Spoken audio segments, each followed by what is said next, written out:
There we go. Palantir Weekly, episode number 97, October 13th, 2023, 11:07 p.m. I am here with Mr. Matt Money. I am here with Arnie from Italia and myself from my parents' house.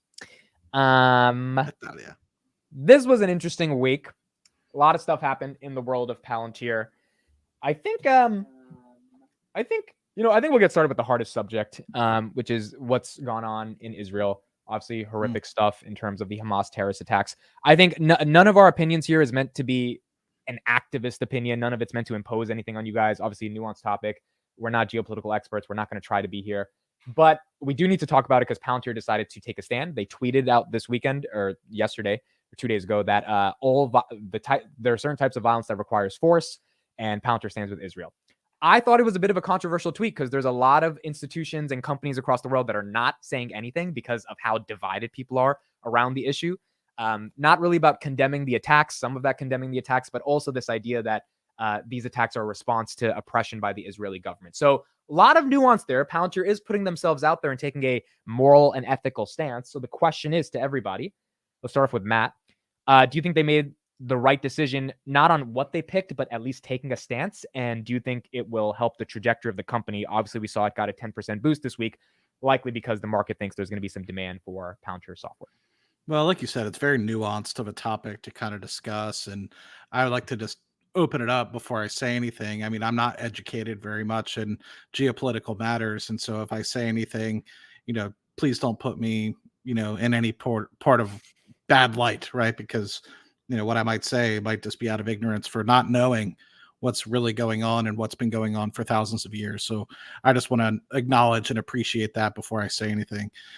Tough topic to obviously talk about. I think that Palantir is doing what's best for them as an organization, what they view as their core fundamentals, which is supporting the West. And a lot of what happens and it's been talked about political stance in the West, and you've seen kind of Biden talking about this as specifically standing with Israel for the right to defend themselves is the terms that they use, and being able to kind of help with aid in any way, shape, or form. And so knowing that Palantir is about the West and stability of the West and making sure that the West continues to win, I think that is what Palantir is doing and what their purpose is doing and what they're doing within supporting Israel.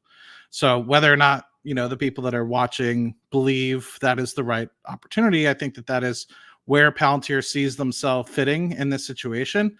I think that if you were to ask anybody within the company itself, they would say they don't want any war, right? I think that most of us, listening in this podcast don't want any war, just like the same stance that I took with Ukraine. I don't want to see anybody die. I'd rather peace. And I don't think that the United States is above any other country, or Israel or Iran or any of these other people are above anybody else. I personally just want peace. But I think that if you're looking for how a company fits within, they're aligning towards their purpose and their goals. And I think that it's logical for them to do that. Is it the right thing morally?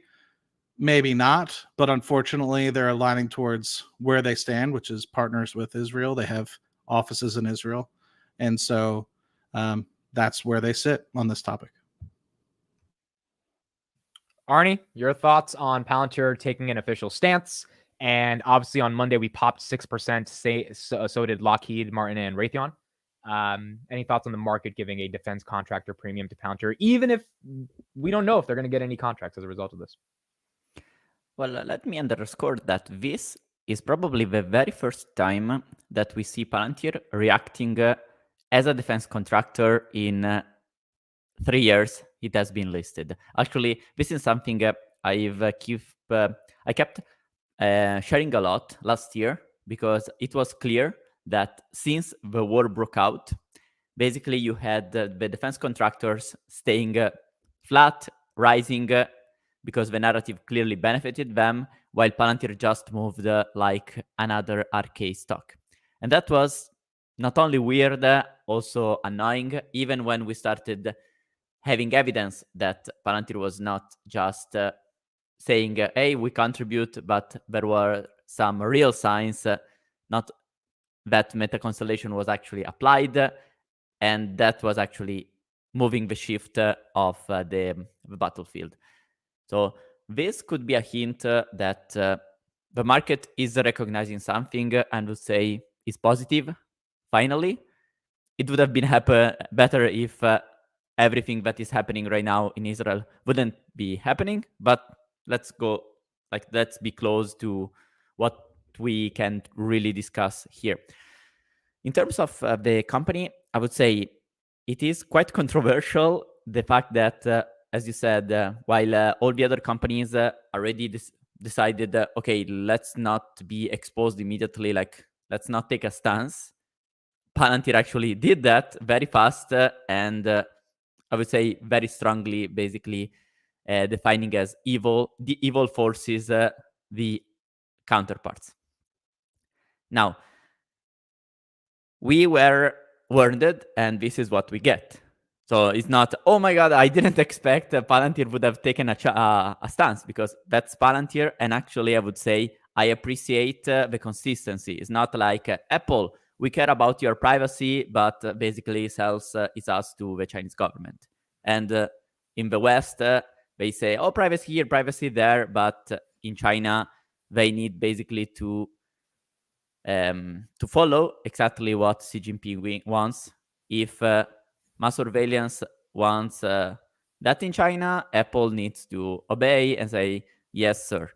So I would say the fact that Palantir takes a stand, I would say shows how stronger the values are before the commercial aspects. So many can't really appreciate that, but on the other side, this is what we have been said, and this is what they do. So on that side, I really appreciate that.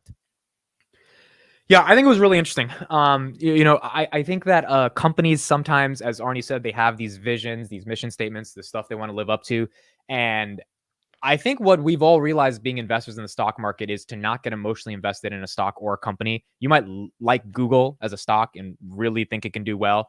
But if you're up 100% on it, you're not going to feel some ethical obligation to hold the stock. You're going to sell it. And therefore, Google feels no ethical obligation to find a way to get you to buy the stock. They feel there's a fiduciary obligation to make sure that one day you will buy the stock.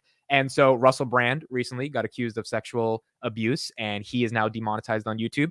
Some people are like, Google is censoring. That's bad. We can't buy and support their company. Google's like, look, the advertisers don't like it. We don't really care. And so it's a really nuanced topic, because we saw Google not take up the Maven contract with the United States.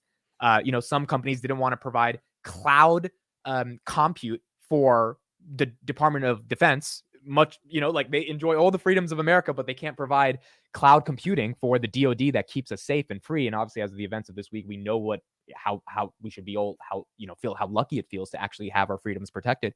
So it seemed inevitable that Palantir was going to take a stance on this. You may disagree with the stance, and that goes into a whole different debate.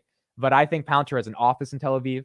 They have a lot of employees that are Jewish, obviously. And Israel's a democracy, no matter how bad of a democracy people may think it is, and they stand on the side of democracy. And at the end of the day, I think they thought these attacks were terrorist attacks. And if these are like legitimate terrorist attacks, you need to stop the enemy that's trying to get rid of your freedom and democracy, which is what's going on in Russia and Ukraine as well. And so they take the side of the other guy. Even if that's not what the world agrees with, that's what they agree with. And I think as shareholders, if we're going to be super non-emotional, that's probably what is best for business. And that's what they're doing. Let me underscore something that is very basic, but I think it has an influence. What's the origin of carp? Is he Jewish? Oh, yep. I forgot. Carp is Jewish. That is correct. Half black, half Jewish. Yeah. And he's not alone. I mean, Joe Lonsdale. Yeah, is Jewish. Mm-hmm. So that combined the fact that in the government there is quite a strong influence of Jewish people, I think that matters. Now, I don't want to discriminate that, but I think the influence of Jewish people is obvious there. So let me move with a question. Let me take your role. Do you think this will have a positive effect on Palantir's business, or there would be a counterback? Matt, you think this is going to be positive for business, or you think they're going to lose clients because of this? I would say, and once again, I'm not educated on geopolitical matters, but I would say that if this ends more swiftly than, say, elongated, like the Ukraine Russia conflict has been going on, then I think it might have a short term impact just based off the fact that, you're siding with war and people initially have problems associated with that. I don't think this is going to be over swiftly. I think that there's a lot of misquotes on both sides. And so with that, I think that there's just going to be a lot more turmoil, unfortunately, in the region. And my hope is, just as a human being, that it ends swiftly, but and comes to an amicable resolution. But I don't think it will. If that's the case, if it's like a longer term conflict, I think it'll be more detrimental, just based off the fact that just being associated with it. But that might be from a specific way to kind of look at it. Do I really think that? Hold on, let me take a pause. I think if it's a short-term conflict, it won't matter and the company won't be stained as much. If it ends up being a longer term, then I think that there might be some underlying hesitations about certain countries, I would say, in the future, potentially working with Palantir. But at the same time, would those other countries want to work with Palantir anyway? Yeah. You already see that Palantir restricts the countries in which they'd work with. They won't work with China. They won't work with several other companies. And so if you're not a Western focused Western focused sort of company, then Palantir won't work with you anyway. That's why we work with Japan. That's why we work with Korea. That's why South Korea. That's why we work with several of these other nations that are very much, NATO-ish focused. And I think that it might deter some countries, and at least it might be beneficial from Palantir's standpoint to understand where that line ends up being crossed and what countries we can and cannot work with. Because obviously, if it's drawing lines in the sand, then and there's a conflict in the particular part of the region, you can't work both sides. And so, I think short term, in medium term, it might have some issues, but I think in the long term, it probably will be okay because it might show where Palantir does truly ally their allegiance. But I think overall, it's a very difficult waters to navigate. But I think being the way I look at it almost is like it's not obviously apples to apples, but it's like if something were challenging American hospitals, right? Palantir would still be the one that would, they'd be doing everything in their power to be able to help, just like the pandemic and basically the rollout of the vaccinations. Like anything that Palantir can do to help the West, Palantir will do. And so, will that hurt the potential country entries that we might have been thinking we'd be able to do? The relationships with the UAE, stuff like that, because that was obvious. He was at ADIPEC, which is a Abu Dhabi petroleum conference, basically. And so will you start to lose potential clients in the Middle East because of that and potentially lose long-term revenue streams? That's a question that I guess we'll have to find out. And unfortunately, we won't know that today, but if the conflict lasts longer than expected, that those are things that are in jeopardy. So I would like to share this comment to help the conversation that I found quite interesting. The problem with Palantir is that the problem that nobody engages. Palantir stock is tethered to outcomes. This is quite unique to Palantir in the defense sector. Nobody blames Lockheed Martin when a conflict goes badly. The leadership is blamed. This is not the case with Palantir. The perception is that if a conflict goes poorly, with Palantir being used, that's the fault of Palantir.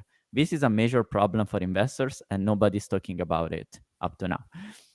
It means the stock can collapse suddenly due to an unforeseen negative outcome in the conflict. Now, I don't want to match it too much to the stock, but I found the perspective quite interesting. Basically, by taking a stance and basically being connected to the fact that, for instance, in Ukraine, I think let me Palantir summarize what you're saying. Basically, if Ukraine loses, Palantir's software is to blame. Therefore, it's a bad impact. Whereas Lockheed Martin's guns are not going to be blamed because they're just guns. They just have to make Exactly, more they just guns. provided the weapon, while Yeah. Palantir basically identified themselves with the success of this. It's like the difference between a random YouTuber talking about Palantir and basically what we have been doing here. Like we are skinning the game. So Yeah. do you think this could be a net net positive, net negative? It's a very interesting question. First of all, we don't know if Israel is using Palantir software or not. Dan Ives, I think he did a Bloomberg clip today. I didn't get a chance to watch all of it, but one of the highlights was he said demand for IT infrastructure and defense is increasing, and Israel will be using Palantir. Those were, I believe, his words. If it starts to be identified through the mainstream outlets, just like the timepiece, the New York Times talked about Palantir in Ukraine, if that starts to be a crucial thing that Israel to fight Hamas is using Palantir, then yes, I think Ty is correct, because if Israel doesn't win, if we don't beat Hamas, maybe they correlate that back to Palantir. I mean, he's right about that. We chose to be a software company. We're going to get a better multiple than Lockheed Martin. So we have a higher responsibility to perform.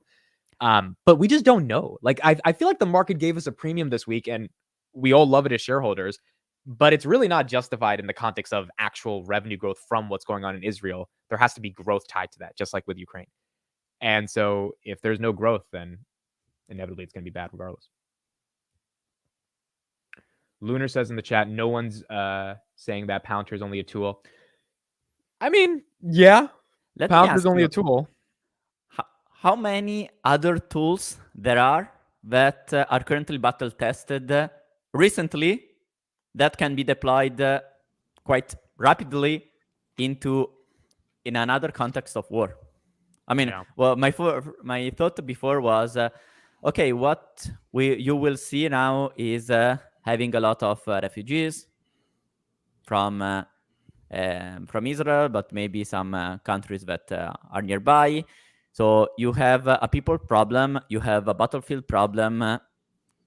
So very similar problems in abstract level as the problems you just had in Ukraine.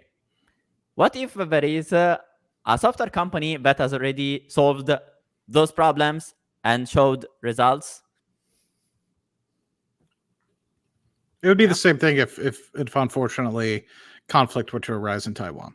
Yep. Right. And everyone has kind of already announced that, like, they think that, and the United States is backing Taiwan, and the relationships with Taiwan are still very strong. We might want to make sure that, you know, the CCP doesn't maintain large control over, say, Taiwan. We just want to make sure that they don't, you know, overplay their hands with respect to having a large army and being so close to Taiwan. And so we've made it of a stance as the United States government, meaning not me personally, but the United States government's made a stance that they would stick with Taiwan. And so immediately, if something were to happen there, a conflict or what have you, I'd anticipate you'd have Palantirians flying over to Taiwan to help them in any way, shape, or form that they could. And so I don't know for certain, like Arnie had said. I mean, it's battle tested in Ukraine. You know, my thought process was immediately, they're already in Tel Aviv and have offices there. Who knows? They might be helping with the use of telemetry for the Iron Dome. You know, you don't know exactly how intricate Palantir's systems are within the Israeli government and the Israeli defense. You really don't. And it, you know, just like we probably don't know all the intricacies of what they're doing in the United States with the Army, the DoD. So who knows? We'll find out maybe more in time if you continue to see contracts rolling up, and just like we've seen with the U.S. Army contracts with respect to the AI contracts coming through, if you start seeing stuff for the Israeli government, and we've seen some for the UK governments and stuff the like come through, it might be more telling in the future. Well, we don't know if Palantir is actually using if Israel is currently using Palantir. For instance, in the comment we just had, I'm from Israel. The Israeli army doesn't use Gotham. I can't say about that. I wonder if, let's say it uses that. Would you consider that a failure on Palantir side? Or it is just a boost for realizing, okay, maybe we are just using Palantir for this small thing. As we mentioned, they have been there for a very long time. I think we never really talked about Israel up to now related to Palantir. Yeah, that might be a situation. I was just gonna say real quick, we don't know what the intelligence situation was like, because on the first day it was like it was an intelligence failure. Now it's like Netanyahu knew it was coming, right? So we kind of don't know yet. And another thing is, as well, is like I know people that have worked as organizations that I've physically asked, do they use Palantir at their organization, but yet they show up at FoundryCon and are literally presenting, and people are like, "Oh no, we're not using Palantir. I've never used it." It's like sometimes these companies or these systems are so complex that you might sit in a certain part of the organization and be like, "Oh no, I've never heard of that." And meanwhile, like I talked to somebody that works in EY, and he's just like, "Oh no," but meanwhile they have a strict policy that they can't work with EY for specific reasons, being their auditor and stuff like. So you have all these different systems, right? Just like if you ask somebody in my commercial business, that I work with at UDoc, do you guys use Palantir? They'd probably be like, what's that? Right? Like, meanwhile, as somebody that's more tech focused and subsurface focused as an engineer, I work with it every single day. So I'm not saying that this person is wrong, and I appreciate that you have firsthand knowledge more so than I do, but it's not to say that one part of the organization or the IDF doesn't necessarily use it. Yeah, I think like at the end of the day, if Palantir was the operating system, the nervous system, cardiovascular system, as Sham Senker likes to say, of the Israeli Defense Force, and we couldn't stop this, it's a major failure. I don't think that was the case. And even if it was the case, there's probably a lot of other reasons why that intelligence didn't do as well, along with the fact that the Washington Post reported that Netanyahu knew. We have no idea if that's true or not. We will find out over the next few months. But that's the thing. That's the thing, right? I mean, you can get Palantir is not going to make the decision for you. Right. The Gotham's not going to make, their founder is not going to make the decision for you. You still have to act. And so even though they might have had the technology to gather information, and this is, I'm not just saying this for specifically what actually happened, because I don't know and I never will. Maybe it'll come out exactly what happened. But just like with anything, like if something were to happen in Ukraine or something were to happen in the US, or just like the terrorist attacks that CARP admits that were stopped in Europe, they were only able to gather the information. Somebody still had to go into action physically to suspend those terrorist attacks from happening. Yeah. And so just like even if it was something like that happening in Israel, it might have been a mistake on, say, the government's part, or maybe they didn't have the best information, or maybe it was just completely wrong, or maybe they just thought, we'll play it out and it'll be something small. You don't necessarily know unless the details are out. Well, my personal take is that probably Israel was just using Palantir for something relatively small, based on the fact that Israel is not a random country, but is a country that has a very, very strong software capabilities, especially in defense, up to the point that when Palantir was rumored to make an acquisition, the probable target was a system called Pegasus, that is basically the Palantir Gotham equivalent to, it's called to spy people, but the reality is to target people and basically understand what they're doing. It's going to be really interesting over the next couple of weeks, and maybe even months, to see how this plays out. Obviously, Israel being very steadfast on launching a ground offensive and trying to completely eliminate Hamas. And we're going to see over the next couple of months and weeks how this ends up playing out. On a lighter note, earnings is out, or at least the date is out, November 2nd. Tell me what you know. I do know that they're doing it in the morning and not the afternoon. And I hate that we have to talk about this, but how do you feel about that? Dude, I don't like this shit. But I kind of think me not liking it is why the stock's going to do well. But I felt that November 2021 when the stock was at 23. And I was like, oh, we're going to do fine. It's in the morning. It's not, we didn't do good. So gun to my head, I'm like, it's going to be a report that's not the best. And what does that mean? I think that just means we either barely beat on revenue like we did by $1 million last time, or we miss. I think we're going to be gap profitable. I don't think there's any question about that. But maybe the guidance doesn't increase. Maybe the revenue growth isn't there.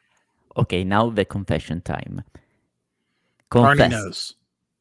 Would you be happier if Palantir misses and drops, or the other way around?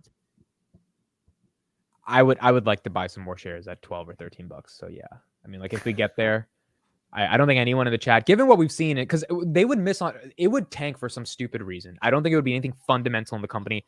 I don't think it would be customer count. I don't think it would be net dollar retention. I think it would be revenue growth. They estimated 553 to 557. The street has them at 556 million and like 1 or 2 cents of profitability. Palantir, I think it'll come in at 557, and it's just going to be the same 13-14% revenue growth, and then the market's just not going to think it's a high growth tech company, which is fine because I believe it will be. So I'll like buying shares cheaper. Yeah, I just don't think that we're there enough to truly move the dial when it comes to revenue. And so while I think that revenue might be accelerating slightly, I think that that's on the back end of several other things that have finally come through that Carp was kind of alluding to last year, not necessarily AIP. Will customer count grow? I'm fairly confident that it will. But I think that people are still going to be hyped up about, is revenue accelerating back to 30% growth year over year? And I just don't think that we're there yet. I think the product just came out in June timeframe. It's not June, July timeframe. It's not been around long enough. While you've seen some great demos, are those things being appropriately costed out at the moment where Palantir is still getting actual revenue from that? And I just don't know if that's the case as of yet. And so with that, I think you still have to hold your horses. I think the thing that might be getting people amped up about Q3 is these boot camps that are happening and seeing how quickly people are signing up. And they think that that might turn directly into revenue. And this is still not the case, right? Not going to happen. Not going to happen. And I hear a lot of people chirping, not necessarily on this podcast, but just on X and in a lot of other avenues as well, about how do you, I still don't understand how there's not a pricing strategy and stuff like that. It's like, okay, you don't know how much water you need or how much software you need or how much, infrastructure you need and how much that's going to cost you until you actually build it. Yeah. And so even though these boot camps are happening, you can't go from boot camp immediately to revenue. You still have to build the infrastructure, figure out the problems of the organization. And so you might get that foot in the door, but it's still going to be 12 to 18 months before you truly start to see pivotal movement in the revenue for all these customers that are coming in. And so what I think it is the customer lead time goes down, but that 12 to 18 month window of the acquire phase, I guess you could say, is still going to take more time for people. And I don't think that people are recognizing that yet. Arnie, how about you? Do you want it to go down so you can buy some more? Well, I have the adverse incentive right now to hope for a moment, like we mentioned actually many months ago, but it's always the same soap. I'm just craving for that moment where we have certainty that the things are going really well, but the stock reacts badly, because that would be like a easy spot where to hit. Right now, the stock is in a very weird situation, because if you value it from a purely fundamental standpoint, the price is already very rich. Like we already hit the target Mariana had of $18, which back then which is pretty wild, bro. We hit her Mariana, 1 year target. Like Mariana, $18. It's like, and now is okay. We got it. So the next line is reaching Wedbush target. Yeah. Mm-hmm. With the current numbers, it would be quite difficult, honestly. I think that, because the valuation is already quite rich, backed by from what the fundamental numbers actually show you. What's very peculiar is that yes, the fundamental numbers matter, but we should not be too anchored to that. Otherwise, we go straight into the fallacy that I saw most value investors have, most fund managers has. Yes, but the revenue 13%. Yes, you have to understand that currently the growth sucks, but you have to understand what are the conditions that will move the growth in the direction in the next, let's say, 1 month, 1 year, 2 years, because otherwise you will make the fallacy of the same fallacy of people buying at the top. that happened for Palantir, for Enphase, for Tesla, making the judgment based on what the numbers currently are, ignoring the perspective, okay, based on where we are currently. For instance, in Tesla, the growth was around 50%, and then all people assumed, oh yeah, but as soon as it drops, I'm happy because Tesla is growing 50% per year. But if you made one step back, you would realize, okay, the current numbers are very strong, but are very strong because they are basically inflated by all the conditions that are favorable up to now. But the conditions in the numbers are now strong, but the conditions that determine the future revenues, the future growth, are not that strong. Rising interest rates, less propension to actually build and buy a car, which is basically a very big budget impact. So for Palantir, we are basically in the opposite situation. The revenue growth sucks now, but I think in 3 years, we have been studying the company. We have never seen the confirmation both on the commercial side and on the government side that, okay, if I have to ignore what the current revenues is, would you be excited about the close future based on how green the grass is? On my standpoint is, okay, the current growth sucks, but the conditions have never been better than now. So it can be rewarded basically to be patient, which doesn't mean, okay, I buy now. But at the other side, like my setting is, I want to have an exposure for that. If the price keeps moving, I'm happy with what I've done. If Palantir drops, probably I'm even happier, given the condition that, okay, the business is actually doing the right things in the right directions. It's just Wall Street being stupid and too short-termist. Mm-hmm. Let's say they come in at like 555, 557, whatever.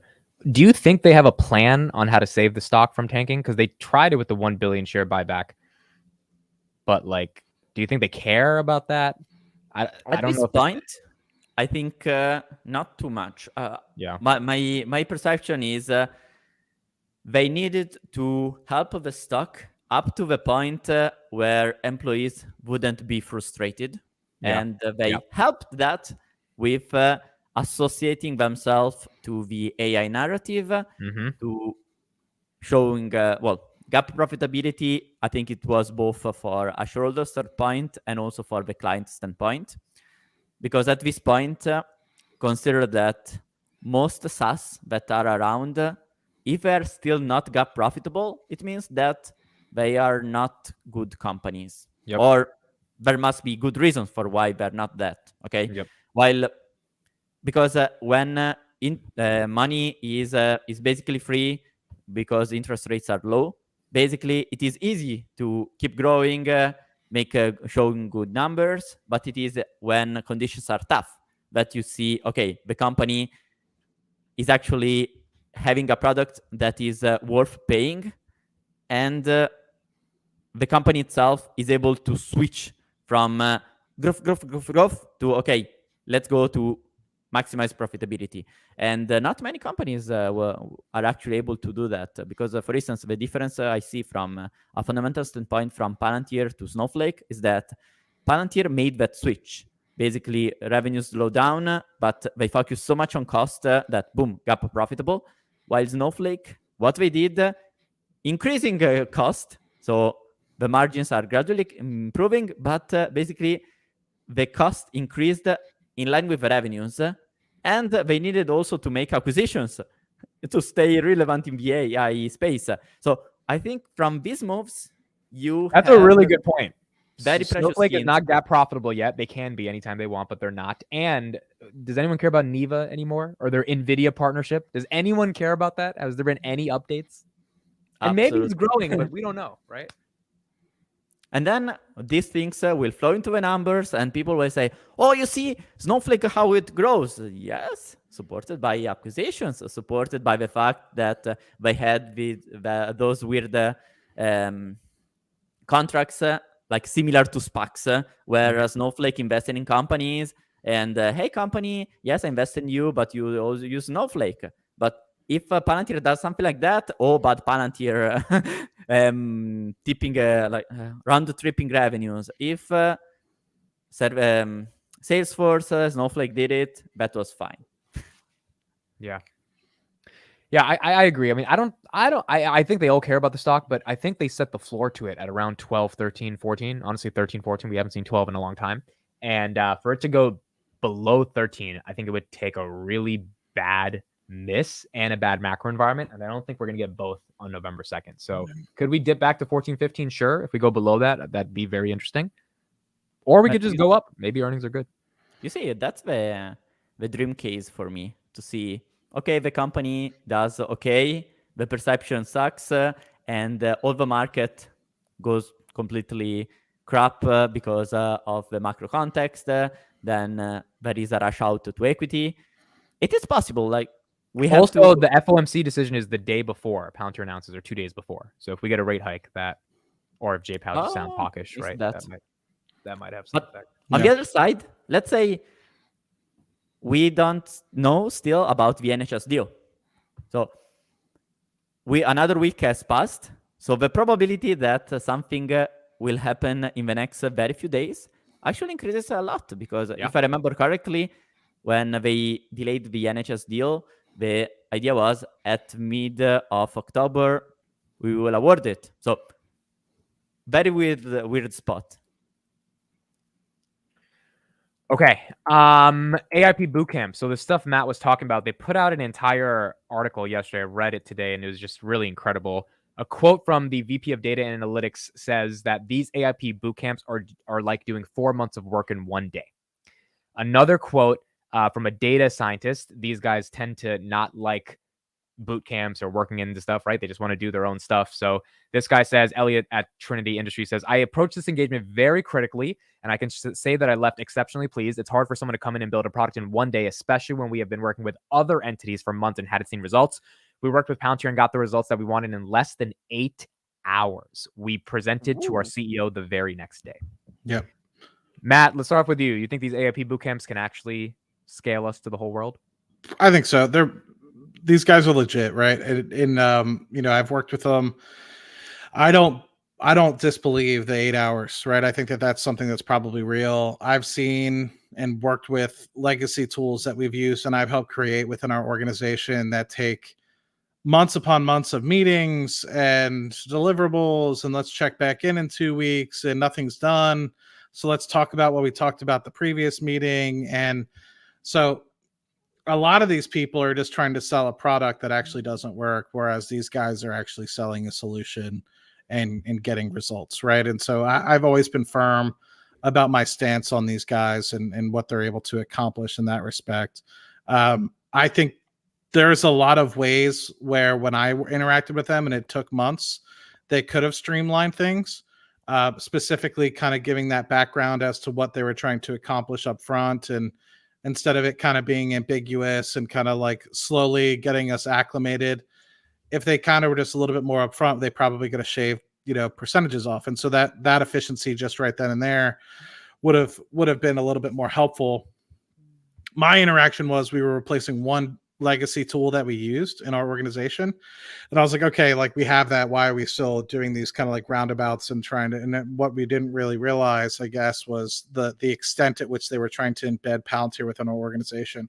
So if you have somebody now coming in with an idea as to what these things can do, how they can build products, or that you can start literally from the ground up and replace legacy systems, what they might try to reenact is products that they've been trying to develop for sometimes months, if not years, in their own organizations. And for those of the people that have worked for larger corporations and have big processes, and it takes a lot of layers of management to get things done, you know what I'm talking about. To actually go into a room and to say, let's just fucking knock it out with somebody that knows what they're doing, then you know how easy it is. I talk to people now that have kind of been on our UDocs kind of like central team as we have in our organization that helps work with Palantir to develop tools.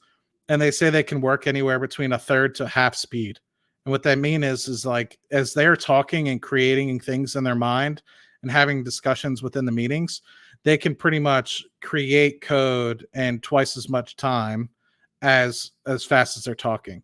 So let's just say a meeting is 30 minutes. Within an hour to an hour and a half, they'll be able to have whatever they wanted to build in that meeting to basically be built and have the connections and everything kind of set up and coded.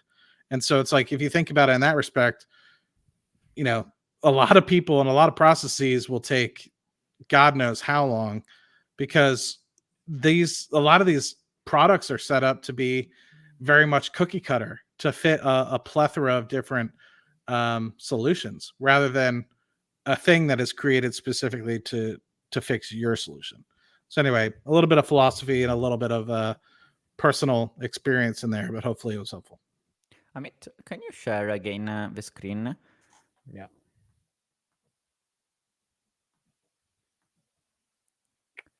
Okay. Okay, can you go to the list of the use cases that they have been working? So what we see here, dynamic scheduling, underwriting, sales and marketing, procurement, supply chain, system consolidation harmonization, customer service, infrastructure project, quality and claims management, frontline engineers, hospital operation. Okay, like think how wild is already this list. And they are solving real problems. They're not providing, okay, this is a chat, you put this chat and this chat makes you company. Yeah, it's not ChatGPT for marketing and ChatGPT for sales. It's much more complex. Exactly that. So here we are seeing the example of using AI to solve a problem. So far, for instance, what C3 AI seemed to share was exactly like a chat interface related to the different sectors. And you even have to pay for the pilot. It was like a 350K for a 6-month pilot, if I remember correctly, but that was the idea. Imagine how dumb the comparison becomes with something like that has proven facts on real problems, real output. And there's also an inverse relationship from the Palantir standpoint. Look how cool it is that once you set up the bootcamp, collectively you manage basically 10 20 customers, but like existing customers that want to expand or new clients that are just interested. And think how valuable is the information of the fact that you get exposure to what customers really want from you. Imagine, basically, it's like a YouTuber having the comments where the audience tells you, hey, Amit, why don't you talk about Palantir and the NHS? And I thought, oh, that's actually a good idea. I should Good make idea. a video on that. Thanks for the video up idea.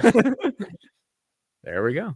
So there are all these not really visible compounded effects that I think are very valuable, on top of the fact that Palantir becomes extremely fast in getting into the client, or at least having that contact point, because the classical way of doing things from Palantir was, okay, let's schedule a meeting. So let's wait 1 week, 2 weeks, or even more. Let's have a first meeting. What's your problem? Oh, I have this problem with the supply chain. You have to stay there, understand the problem, the dinner out, the lunch. And then, okay, let's meet another time. So think how long that was compared with, okay, guys, here we are, bootcamp, and you have clients coming up to you. You have the information of what clients want. The more you do that, the more this can spread, because it becomes an event. It's like, hey, we solved you a problem, a valuable problem for basically free, and that thing spreads out. And from Palantir standpoint, we have the information on what clients want, so they can actually tailor what they do. And imagine, client comes and, oh, we have this very tough problem. We spent 1 billion on top of that, and we haven't solved it. I'm exaggerating. Oh yes, we solved that problem in 1 day with this other client.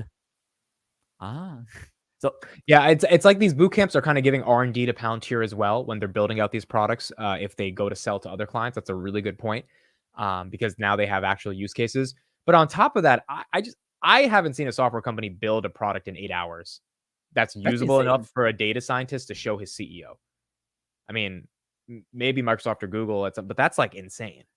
And we're not talking about an Excel, a PowerPoint. Like for many PowerPoints I made, I spent more than 8 hours. Yeah. Yeah. It's exciting, man. And I think, again, going into earnings, if we see that customer count go to 200 for AIP, which would be 50% month over month from September, then that's going to be good. And then if by January, February, it's at 400 clients, maybe 450 on the high end, then that means that monetization is coming. And the question simply becomes when it's going to come. And on top of that, we know now, given CodeStrap's statement, that you can't use AIP literally without Foundry. So it's a dual product they'd be selling new customers if they're getting them into AIP for the first time. They have to have Foundry. If they're upselling them, then there's going to be a cost there. So I don't know how they're going to price this, what it's going to look like, but there is going to be some growth coming if this is legit. And if these boot camps scale internationally, and I'm sure they're doing some in Europe and stuff like, but if they really start getting, because the way I think of it is it leads, right? Like even YouTube, right? Like you get viewers to your channel, you made a video, they clicked on it, you have a lead. Can you get them to subscribe? And then once they subscribe, can they actually pay you in the context of watching your videos, like actually give you some attention? So if you're getting a bunch of people clicking the video, you're going to have a way better conversion of getting them to subscribe. And it seems like these boot camps are way more effective than LinkedIn cold DMing. Way more. And think how valuable it is going to the CFO, as you mentioned, with, hey, we actually solved this problem for which you spent millions. And well, the guy on the comment below, on the comments previously said, the screenshot you shared, we have been spending months to actually build something like that. Months means already millions. Yep. Yeah. I think that the most telling thing about all this is they actually have these conferences where companies are freely willing to come and speak about their success stories. I don't see people, as much as people say, well, Microsoft Fabric will, and I've done some deep dives into Fabric, which I want to make, some content with respect to that. But as I alluded to, it's likely to just be a faster way to integrate a bunch of what's the word I'm looking for? The word escapes me, but multiple data sets that they're not really integrating under one helm like you would with Palantir. And it's going to speed up the process of what you do today, but it's not going to fundamentally change your business. And so Fabric is just that. But you're not seeing all these different, people are like, oh, but Fabric is coming. But it's like, look how much of a head start people like that are utilizing Foundry and Gotham are already having.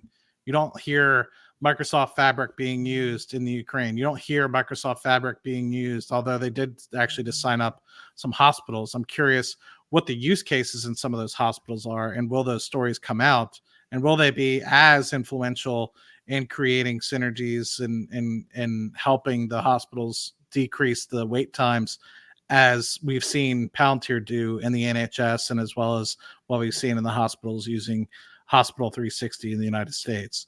So I'm curious where that kind of runway ends, and is it going to be more of like a product that you would see a Snowflake give out, which is a very standardized product, there's very few things that you can tweak, or is it actually going to be something that is more built from the ground up like we see with Foundry and things of the like, where you can code things from scratch? I'm not 100% sure on that as of yet, but from just the things that I've seen, you have a lot of different disparate data systems that are, it's like, oh, well, keep doing all the inefficient things that you guys are already doing, but we're going to make it so that you can use it just like you do with Power BI. It's like that's not really changing the course of your business. It's making it a little bit more efficient, but you're not still able to sift through every single pieces of all your inefficiencies like you would if you were to utilize a Gotham or Foundry. Anyway, there's a lot of different thoughts within there that I jumbled up together, but I'm just really curious to see where that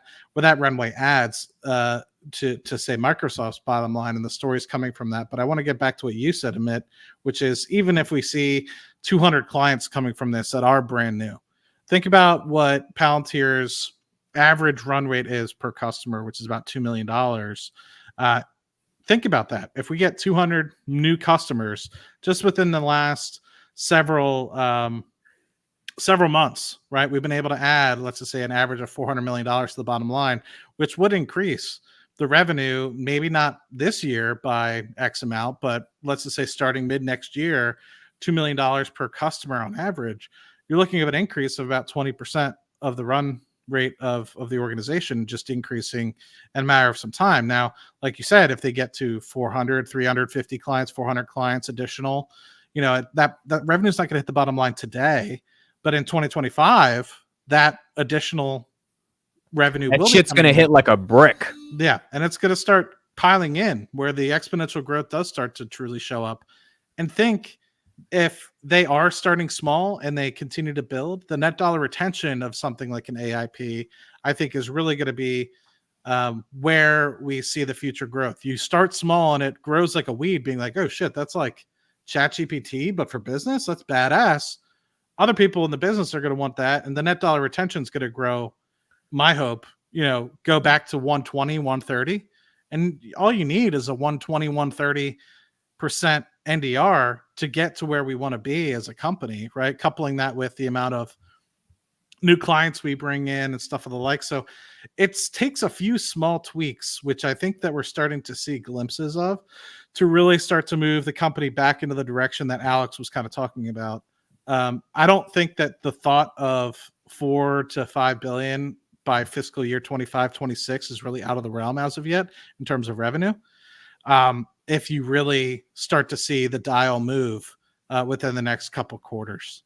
So you're going to see more. I mean, just some of these contracts, NHS is still up. The deal that we just got with the Army is a top 20 deal for the Look, AI. at the end of the day, man, I trust this guy. I trust him. I trust him. I forgot to switch this wallpaper, and at this point I just left it. I was like, you know what? Let's just leave it. We're just gonna do it. I did. You wake up and you think of carp. I literally see carp every single day. You go to sleep and the last thing you see is carp. But look, to just add that to what you said, Matt, think that how cool it is, the fact that we see Palantir are being on top of their game in terms of product. So AAP developed. We know that Foundry already has hundreds of inside application on top of that. So the core product is there, and the ability for Palantir to build new stuff is actually proven. And not only proven, but also from a financial standpoint, basically the big costs have already been supported. So that means that basically keeping the same, roughly the same amount of R&D spend, they can keep scaling on that. And potentially what this means is if your cost on R&D stay flat, the business keeps growing more and more, you intrinsically have more and more money you can spend on marketing. And once you find the right combination, you can really aggressively spend on marketing to keep boosting the growth. So I think we solved the big problems. Speed is increasing. The product is actually good. And it is so good from not only what the management says, but we see little hints that carp is not lying around from this. You mentioned Microsoft Fabric, and this week Microsoft announced new AI tools to help doctors deliver better care. Basically, Microsoft Fabric for healthcare. And what is really interesting is to see that Microsoft has been trialing Fabric for healthcare with select customers, including these 3 hospitals. You know better than me: Northwestern Medicine, Arthur Health, Sync Health. Are them better than Cleveland Clinic, Tampa? I have no idea. And it's available in preview capacity starting Tuesday. Preview capacity. I've been trialing Fabric for healthcare. And then The chief information officer of Northwest Medicine said Northwest is still in the process of moving its data into the Fabric system. Okay, cool. So what?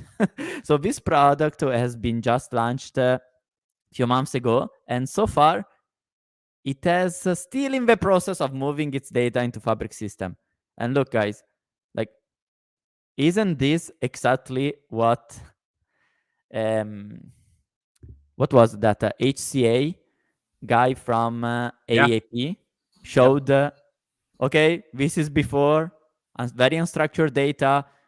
Nurses write stuff on the paper, and voila, now we have an AI agent with this timeline of all what this patient has done. It's like, okay, but this is a screenshot, a PowerPoint. What we saw with Palantir was this is real thing already deployed, not we are delivering something that works and produces output. So I see a very strong difference from Palantir's approach and, for instance, Microsoft here. I'm not technical enough. I'm not technical at all to actually judge, okay, this is crap, this is strong. From what I can say, from what I can see, I see a difference in approach, especially also considering that when CNBC wrote an article on Palantir Healthcare, that was full of outputs, not we are delivering this promise. It's like the hospital is saving out of cost. The hospital is effectively using these tools to become 20 to 30% more efficient in scheduling. So again, promises, PowerPoints, outputs. Outputs matter more. It's exciting, man. It's exciting. We will see what happens. We have earnings in 2 weeks, November 2nd. We'll be here. It's in the morning. Arnie, I know you'll be up, but Matt, I don't know if you've got work. Amit hates me. Doesn't ever want to stream with me. I would love for you to come in the morning, but I don't know if you could take a day off from work to do a Palantir stream. What day is it? Important Thursday. reasons. Thursday. You have personal days. You're in the corporate world, but I don't know if you would want to take a personal day for a stream. I need to start. I haven't really taken any. Believe it or not, I think I took a week, but I've been rolling over weeks, so I have to double check. It's something that's actually been on my to-do list, where I might actually have to start taking like every Friday off or something like that for the rest of the year. Otherwise, I'll lose vacation days. But I have to double check. But if it's in the morning, I don't mind. We'll play it by ear. But I would love to kind of check it out. I would always love to do that. It's gonna be. What was I going to say? I wanted to finish with this. Like I said, I did a little bit of work in Fabric, and I appreciate Arnie kind of bringing this to light. To me, yes, it seems like it's a step forward in the right direction from where where Microsoft has kind of been, to be able to connect a lot of disparate systems. And disparate just means a bunch of different data sources, right? You have this agency or department doing this agency and department storing things in this manner. Nobody has a direct line and can direct way that they specifically store data, right? That's all the disparate kind of means. So to be able to pipeline all these different things in, to be able to analyze them, like when I was looking at the Fabric example, it was still like, you have revenue from here, you have revenue from here. It's just like, why are we still like doing multiple different things? Like, it should just be one pipeline that's organized in one ontology, rather than still focusing on building things in this multiple data systems. It's like you're just exacerbating the multiple problems that you have across your organization by not coming up with a common language to do things. And not only that, so that's problem number one. Problem number two is, to me, there doesn't seem like to be a way to explicitly build customizable applications or dashboards or user interfaces from the ground up, kind of like what we have seen from Hospital 360 with Avia for the Virginia Transport Agency that we saw present at FoundryCon, or AIPCon rather. Everything still links to Power BI. Now, Power BI is a great tool, but for those of you guys that have used it, you know that it has its limitations that aren't necessarily as, I'd say, rough, associated with what you see with, say, Foundry and other things like that. And so I still have my reservations where Fabric will be the solution for a lot of these companies. It's a step in the right direction, but are you going to get the fundamental shift in how things are operated? I created many dashboards over the years that have now been reformatted in the way that we were doing them in Excel, and I assume that it's probably just going to be a faster way that Fabric is doing them to be able to create the same dashboards that have now been completely made obsolete because we have moved all of those sort of additional disparate data systems, of course, flowing freely from the user to dashboards and user interfaces that people can touch in through Foundry. And look, so it's just like it's going to be it's going to be a road where I think people are just kind of catching on to the fact that they need a lot of these systems. And they're going to say, well, Microsoft has a solution. And I think in the long run, those people, like Alex Karpa said, in 4 or 5 years will come to the realization that unless they change something and improve on it, that they eventually will move over to a product that either is like Foundry, Gotham, or AIP, or is more similar to it than what we have with Fabric today. Now, I know Fabric hasn't been fully rolled out yet, but from what I've seen and where I'm like looking at it, I'm like, this does not nearly have the capability and horsepower of a computing engine. It's literally just a pipeline system to move data from one place to the next. And it's not nearly as capable as what I see Foundry or Gotham to be. Sorry if I went on a big tangent. If I understand correctly, and here tell me absolutely if I'm wrong, it's like on Foundry, you have all your data organized by the ontology, but the core strength of Palantir is not that it helps you creating the dashboard, but the fact that you can create applications on top of this infrastructure that makes you more unique.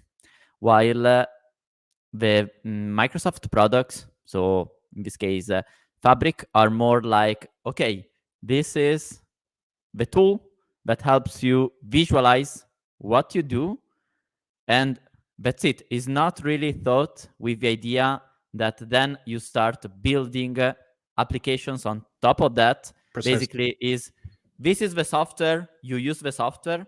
Palantir has more the approach, this is the software that gives you the entire infrastructure.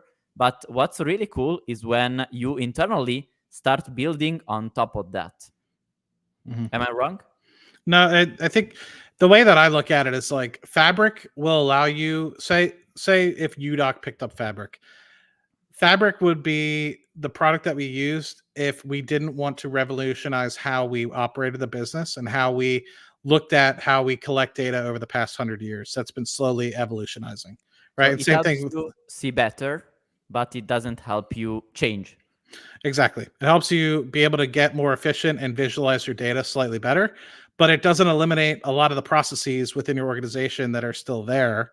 And the thing that I think Foundry does is it truly gets you down to the core to say, hey, you guys know what you're doing, right? They came into UDoc and said, you know what you're doing. We know what we're doing. Let's build and collectively create something from the ground up and create software that will revolutionize how you guys do things. And that's how I see Foundry and Gotham. And versus what Fabric is doing is say, keep doing what you're doing, but now we're just going to be able to collect the data better. It doesn't bring in the grounds up like because the problem that I think a lot of people still are not in the digital age, right? People are just coming on to the fact of digital transformation being a buzzword, and now you have all these people talking about how to get their systems off-prem and on-prem, and they're getting all hip about, and so with that, I think a lot of poop has been hid in a lot of these IT departments where, you have these people saying and lying to be able to make themselves justified in the business to say, oh yeah, I can do that, but it's going to take them way longer than it already has. Fabric is great for people like that because they can still manage all these disparate data systems and kind of keep all the historic legacy sort of stuff up and kind of keep business as usual kind of going, but they get better visualizations out of it and maybe a slight better way to kind of conglomerate all the data, even though it might be not in the best way, versus a Foundry that says, wipe the slate completely clean. How can we get this directly from the ground up. Now that could be a skewed view, right? I have my view that I, have that I've been working with for 5-6 years. If you go to Jacobs or you go to any of these other companies, I think that they would have a different perspective, and their perspective is their reality. And of course, they might have a different experience. But what I see at the end of the day with the end products that they're showing at AIPCon and FoundryCon shows to me that my perception is real as to they are completely working with these folks to say, you guys know what you're doing when it comes to infrastructure and water movement when it comes to Jacobs and infrastructure when it comes to roads with the folks at the Virginia Health Department of Transportation. So let's work together and come up with software that works for you, not another piece of tool, which is Fabric, that gets your pipelines in order, that then you can set it to Power BI. It's like, that's only going to do so much. And so to me, it's a stopping point. It gets you slightly in the direction of you would if you were to sign up with Foundry, Gotham, or what have you. But it's not the entirety of the product. And so unless they completely change things, I think that many people will still eventually roll over to Palantir and Foundry and Gotham. When I hear you talking, I keep thinking of my experience in the asset management world, where I had the impression that people were working to show that they were working rather than showing the results of that working. So basically, they were doing stuff, and the difference was rather than focusing on this is the performance, we show that if the performance actually works, then what we do works. Everything was set in a way to show that we make work. And I think that's a common theme in the asset management industry from what I saw. And it reminds me this very corporate structure where you're more valued on showing the work rather than showing the output. That's my impression. Have you guys seen and Chris and I showed this on Cashflow Chronicles. Have you seen the video of when Carl Icahn took over one of the railroad systems? No.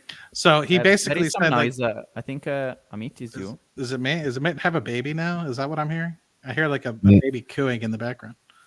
No, it's not me. Nothing's on in the background. For Maybe me. I have a baby. I don't know. You increased the volume too much, Amit. Okay, I'll just mute myself. Go ahead. No. Okay, sorry. No. Okay, now it's work. Now it's fine. No, it's fine. It's perfect. Okay. So Carl Icahn talks about how he basically went into this company that's stationed in New York, and then they have some stuff in Omaha, and that Omaha is where all the actual railroad folks are that are actually putting the things to work. And they have a bunch of floors in New York, and they're like, Carl Icahn buys this company and is doing this due diligence, and he's just like, what are all these people in New York doing? I don't really understand. They're just kind of sitting in their offices. And so he hires a bunch of consultants, and the consultants come back with a big piece of paper, stacked yay high, and like talking about all these different things that they found out. And Icahn goes back and forth between the offices. The New York guy says the guy in Omaha or Oklahoma doesn't know what the hell he's talking about. The guy in Oklahoma says, I don't know what the hell the guys in New York are talking about. They don't actually do anything. And so he hires his consultants. They come in. He's like, look, I appreciate you guys made this big ass book worth of stuff that has all this stuff. He's like, what does it all mean? Right? Like, I'm trying to find out where the poop is. I'm trying to figure out where exactly I can make some efficiencies so I can cut some fat off of this thing so I can actually make it a lean, mean, money-making machine, because it made a lot of money, but you buy companies so you can make them better and more efficient, right? That's what Carl Icahn is. He's an activist investor. And he says the story a lot better because he's got a lot of riz and I don't. But, he basically is just like, you have 12 floors worth of people in a Manhattan skyscraper. They have to be doing something. Yeah. The consultants come in and they're like, Mr. Icahn, we wrote this report. We've been looking at it for 3 months. We don't know what the hell they do either. And so he fired all 12 floors. And he was like, I'm sure if I fire all 12 floors, I'm going to come in on Monday and all shit's going to be breaking loose. He was just like, as if you were to walk into one of these floors, you see tumbleweeds going like as if something was out of a fucking Westerner or something like that. And he didn't hear anything about it ever again.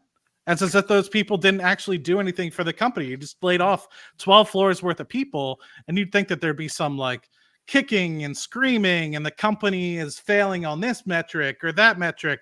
And he's like, nothing ever happened. It was as How if many like people could be 12 floors I from don't know, man. I mean, skyscraper? I don't know how big those Has to be a skyscrapers couple are. thousand, potentially a It's couple. gotta be. It's gotta be in the thousands. So But it's like something similar to what Musk did with Twitter, Yeah. basically. Yeah. Exactly. And I don't know if you guys know this. There's a rule. I forget what it's called, but it's similar to like Moore's law, where it's like every year or something like that, you know. But in this case, it's output. And I'm gonna screw up the name, but basically, it's like the amount of people in an organization, the square root of that does 50% of the work. Yep. And so if you have 100 people in a company, 10% of the people are doing 50% of the work or outputs, and the other 90 people in that organization are picking up the other 50%. So you have 1,000 people. I guess what's a better one? Maybe 10,000. You have 10,000 people. Only 100 people are actually doing 50% of the work, which is pretty crazy if you think about it. Because the larger these companies are, and I see this personally on a day-to-day basis, it's like the inefficiencies of some of these corporations with all the different layer managements and everything the like continues to get absolutely just absurd. And anyway, I'll just leave it with that. No, I think that's right. Go ahead, Arnie. Go ahead. It reminded me like Meta, Amazon, you had all the managers to keep track of the managers, but keep track of the managers. So you have all this chain of people. So what do you actually do? I manage people. And it's like, okay, but what do you actually do? I manage people. Yeah, I think Sham has been very clear that in the Kathy podcast, he was like, we are looking for outcomes in these boot camps. He said that on AIPCon as well. He's like, I'm instructing my team not to give me proof of concepts, to give me proof of outcomes. And so it seems like they're on a very big mission because they know this is the largest opportunity ever in the context of AI. And they could truly be that modern AI infrastructure operating system for the planet if they can show someone in 8 hours that the rest of your company's trajectory will change if you use our product. But that means you need outcomes. You can't have managers managing managers at the boot camp. Look, if they fail to capture this opportunity, which at this point is not, this opportunity could be interesting, could be real. I think right now we have all evidence that this AI is not just something, okay, interesting, but it's something that can really change companies. They are definitely ahead. They have a product. They have the skills. If they can't succeed in penetrating now, I think the business model is broken. So, yeah, at this point, I'm extremely confident, but I have to say, if they fail in capturing this opportunity, there is some problem that is very big. Agreed. All right. That's it for us. And by the way, sorry, it was the Pareto principle. What? Right. Yes. Blake. Pareto mentioned. Distribution. Correct. Thanks, Blake. All right. We got earnings in a couple weeks. We'll see what happens. Thank you all for joining. And obviously, stock did well this week, so it was exciting. We'll see how the market holds up next week and see if we get that NHS update anytime soon. We'll keep going from there. That's it. Matt Money, Arnie, have a great weekend, everybody. We'll see you next Friday. Be safe, everyone. Ciao. Bye, everyone. Ciao.